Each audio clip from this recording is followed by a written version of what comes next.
Assalamu alaikum all. Welcome back to episode number 7 of the Arabella's LCI.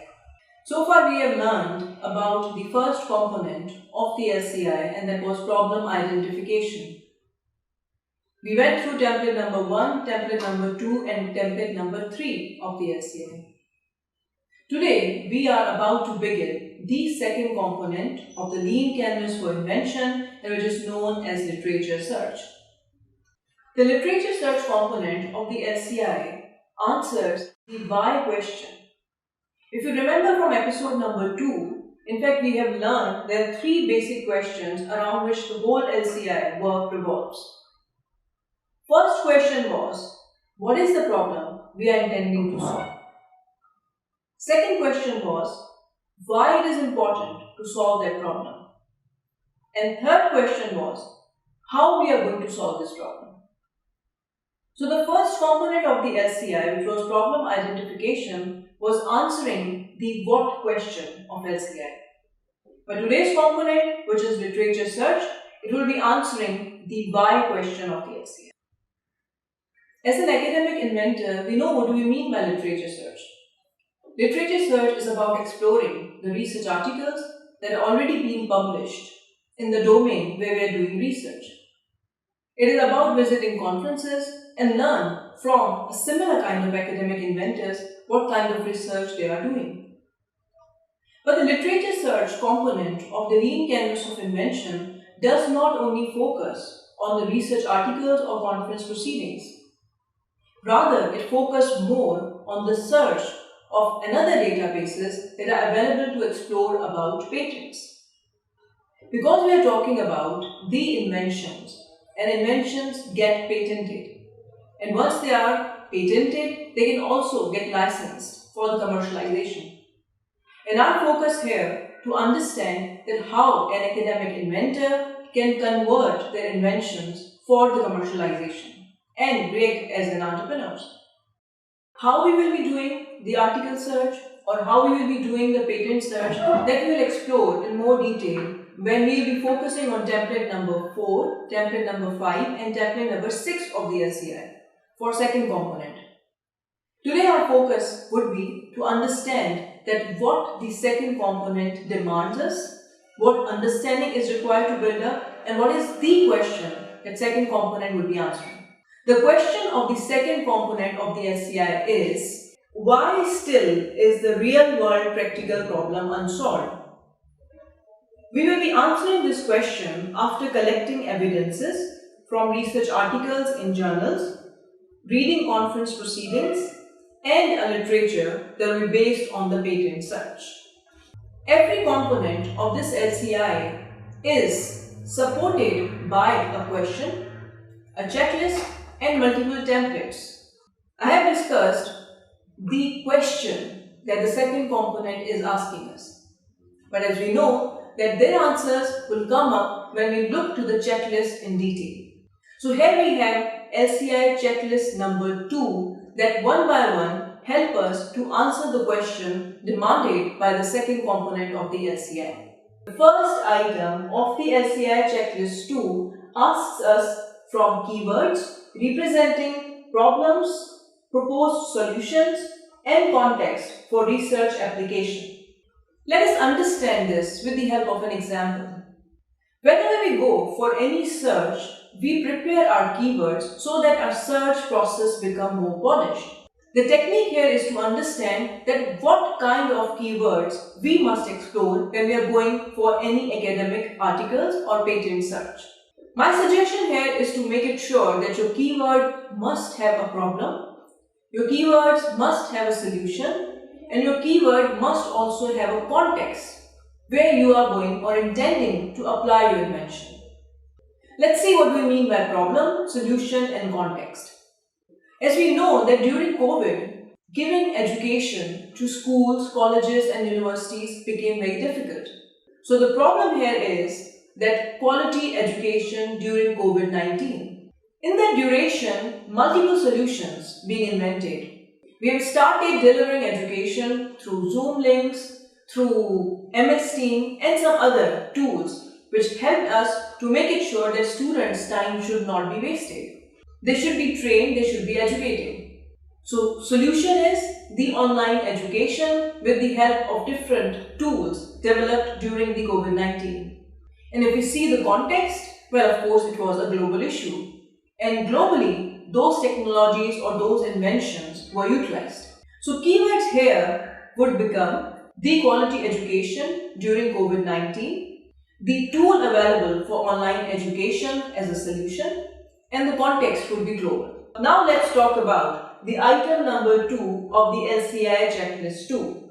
The item number 2 says, research gap conceived through observations and discussions with stakeholders. Well, when I was doing my postdoc and when I was interviewing different stakeholders, who includes the academic inventors and the technology managers working in technology transfer offices. When I started to do interviews with those stakeholders, I learned that there are different kinds of knowledge asymmetries exist. And those knowledge asymmetries were making it a bit difficult for technology managers to understand that what technology is academic inventor is proposing at the time of invention disclosures. It was difficult for technology managers to explore most of the questions that they were demanding from the academic inventors to disclose at the time of invention disclosures. So after doing these interview sessions, I learned that these kind of knowledge asymmetries exist, and these knowledge asymmetries of course need some solutions. Now, how we can solve the problem of these knowledge asymmetries? Well, of course, I had to go through a very extensive literature search. I wanted to find out whether there are some solutions already published in the research articles through which these knowledge asymmetries between academic inventors and the technology managers can be bridged. None of such tools exist in the literature through which this kind of knowledge asymmetry can be bridged. The item number 3 of LCI checklist 2 says about research gap that we conceived through research articles and patents via keywords and semantic search techniques. So at that point, I realized that after doing the interview session with the stakeholders, the knowledge symmetry exists, and even these same knowledge asymmetries were highlighted through the article search. And then of course asked us for the development of such technique or a tool through which these knowledge asymmetries can be bridged up.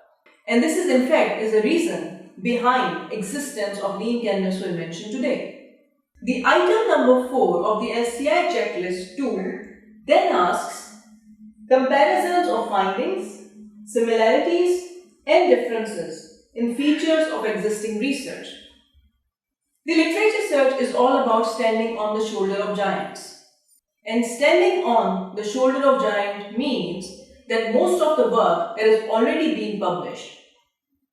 The review of such work can of course lead us to some similarities and some differences too.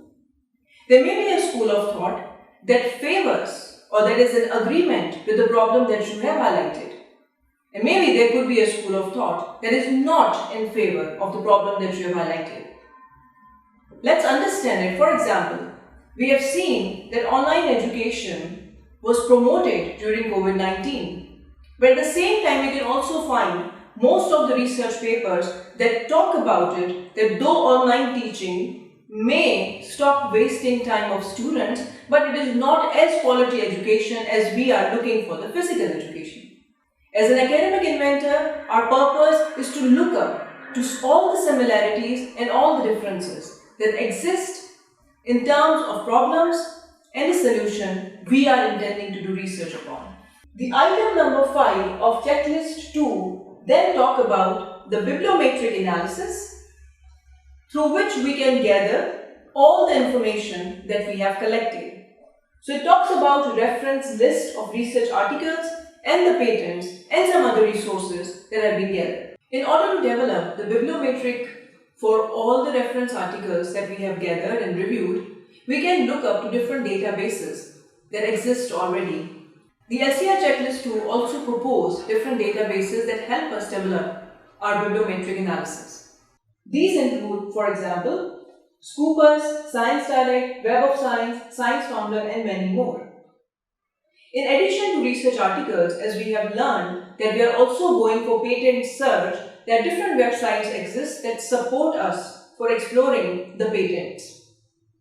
Google Scholar is one of them, but in addition, the WIPO website would also help us to explore the larger number of patents for our problem. I was reading a book. The book names 7-Day Startup by Dan Norris. I found a very interesting point in that book and says, solve the problem for which people are already paying for. Saying this statement here means that when we are going for literature search, in fact we are looking for the problems and the solutions in the research articles which may have been solved somewhere else. So this component particularly asks us to gather information about all the points, about all the problems that have been explored, relevant to our research topic. Purpose is to learn from already being published, rather in a form of research articles or in a form of patents. How will we do this? Well, let us see it in our next episodes, where we will be looking for template number 4, 5 and 6 again. So a few of the templates will talk about or guide us how we can go for literature search. Other templates will guide us how we can do a patent search. So let's view this in our episode number 8. By the time, thank you very much and stay safe.